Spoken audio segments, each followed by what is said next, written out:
Ray yang sedang berpikir keras pun terkejut.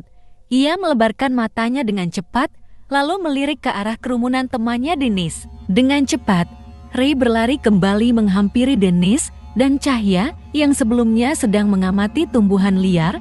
Mereka berdua juga terkejut dengan suara teriakan yang muncul itu. "Dennis, Cahya, ada apa?"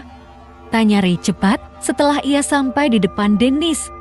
Dennis dan Cahya sendiri tidak tahu, dari tadi mereka terus berada di dekat gerbang yang dipenuhi tumbuhan merambat, kalau Akihiro sendiri masih sibuk dengan teman perempuannya. Setelah teriakan itu juga, Akihiro berpisah dari teman-temannya dan menghampiri Dennis juga. Ia bertanya hal yang sama, tapi tetap saja Dennis menggeleng. Dia dan Cahya tidak tahu, karena suara teriakan itu berasal dari sekitar bangunan rumah yang besar. Seketika semua orang langsung mengerumuni pintu masuk utama rumah itu. Dennis dan kelompoknya juga akan pergi untuk melihat. Ray akan memeriksanya. Tapi sebelum ia menerobos kerumunan, ia bertanya pada salah satu orang. Yang ternyata orang itu adalah perempuan yang berteriak tadi. Saat ini tubuhnya gemetar dan wajahnya masih ditutupi dengan tangannya. Dia terlihat ketakutan. "Lani, ada masalah apa? Kau ini kenapa?" Akihiro yang bertanya. Ia ternyata mengenal perempuan itu. Perempuan yang dipanggil Lani pun menurunkan tangannya. Ia menangis dan matanya telah membengkak karena ketakutan. Lalu secara perlahan, tangannya menunjuk ke arah kerumunan dan menjawab, di sana di sana." "Mereka berdua Mereka siapa? Kenapa?" Akihiro menegaskan, ia sangat penasaran. Ray tidak ingin menunggu lama, jadi ia langsung menerobos kerumunan dan melihatnya sendiri. Sementara Akihiro masih berusaha untuk menenangkan temannya. Dennis dan Cahya jadi ikut takut. Setelah mendengar kata berdua, seketika Dennis jadi ingat dengan firasat Cahya yang mengatakan kalau hari ini akan ada 2 orang yang mati di sekitar rumah itu.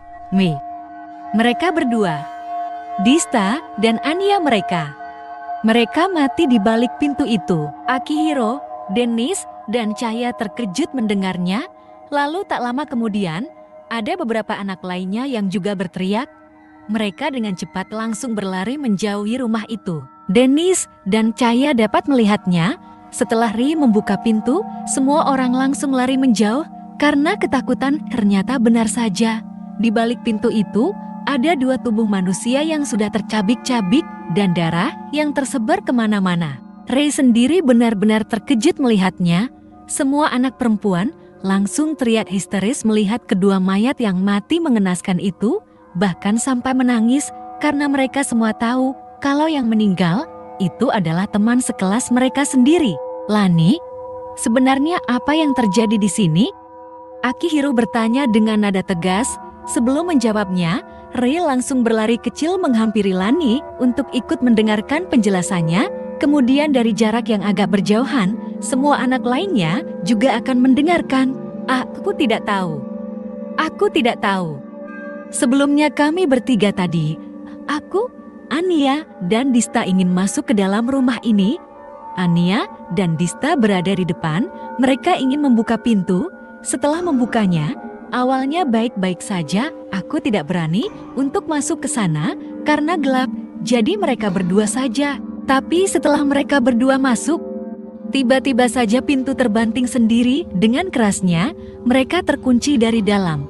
Tapi saat aku berhasil membukanya lagi aku melihat mereka sudah. Lina tidak kuat menceritakannya. Ia langsung menangis terseduh-seduh karena kedua sahabatnya telah meninggalkannya untuk selamanya. Apalagi kematian mereka terbilang sadis dan tidak masuk akal. Dalam sekejap, kedua temannya itu telah berubah menjadi daging yang hancur. Benar-benar aneh. Ray sendiri tidak mengerti kenapa dalam sekejap mereka langsung hancur gitu. Apakah ada jebakan di dalam rumah? Tapi saat Ray periksa, tidak ada alat apapun yang menancap di tubuh kedua anak yang meninggal itu dan tidak ada benda tajam lain di sekitar. Semuanya, sebaiknya kita segera tinggalkan tempat ini. Tegas Ray pada semuanya. Sekarang mereka pun menurut. Mereka langsung berlari pergi menjauh dari rumah itu. Tapi saat hendak ingin berlari, salah satu anak terjatuh. Ray dan Dennis sempat melihatnya. Mereka berdua langsung membantu anak itu berdiri kembali. Dia si Aski, salah satu teman sekelas Dennis yang ia kenal. Namun setelah Aski kembali berdiri dengan bantuan Dennis dan Ray, mereka melihat sesuatu.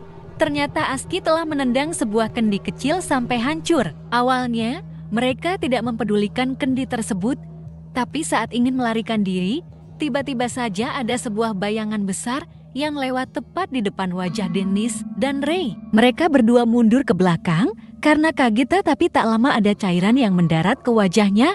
Dennis dan Ray pun kembali membuka mata dan terkejut. Karena di depan mereka, dekat sekali, mereka melihat tubuh Aski yang berdiri tanpa kepala sampai lengan kanannya ikut terpotong. Bagian tubuh itu telah menghilang. Darah yang mengalir deras telah membasahi tubuhnya. Baju berwarna putih yang ia kenakan seketika menajil merah. Lalu tak lama kemudian, tubuh Aski pun terjatuh ke tanah dan tidak bergerak lagi. Seketika beberapa anak cewek lainnya yang melihat kematiannya itu langsung berteriak histeris. Apa-apaan ini? Lei, kita pergi. Kita pergi dari sini. Ayo. Semuanya jadi panik. Mereka berlari keluar gerbang untuk pergi dari rumah tua itu. Mereka benar-benar ketakutan setelah salah satu dari mereka mati secara sadis lagi. Dennis dan Ray langsung menajuh dari mayat Aski. Mereka masih dengan tampang terkejut. Ternyata cairan yang menempel di wajah mereka berdua adalah cipratan darahnya Aski.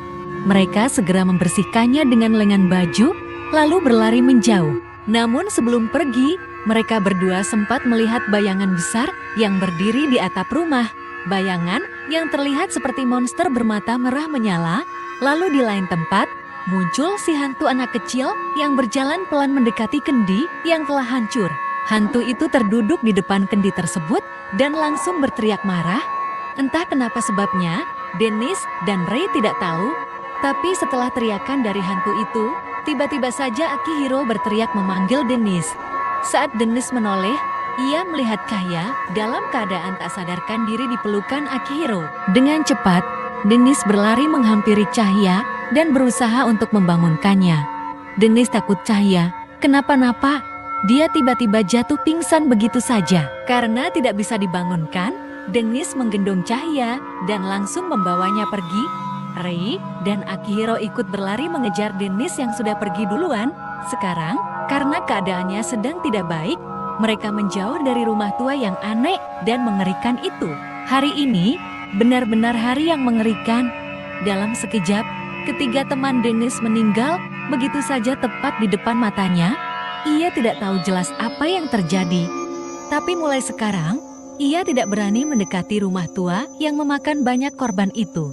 Setelah rumah tua kembali sepi, karena semuanya telah melarikan diri, hantu anak kecil itu menarik pisau kecil yang menancap di lehernya, lalu menatap pintu gerbang dengan mata kosongnya. Lalu tak lama kemudian, sosok besar yang berdiri di atap rumah itu melompat ke tanah dan langsung melahap habis tubuh Aski dengan rakusnya. Masih dengan tatapan mata yang mengarah ke gerbang, hantu anak kecil itu menggenggam pisaunya dengan erat, lalu bergumam dengan suara yang aneh. Kalian semua bisa kabur dari sini.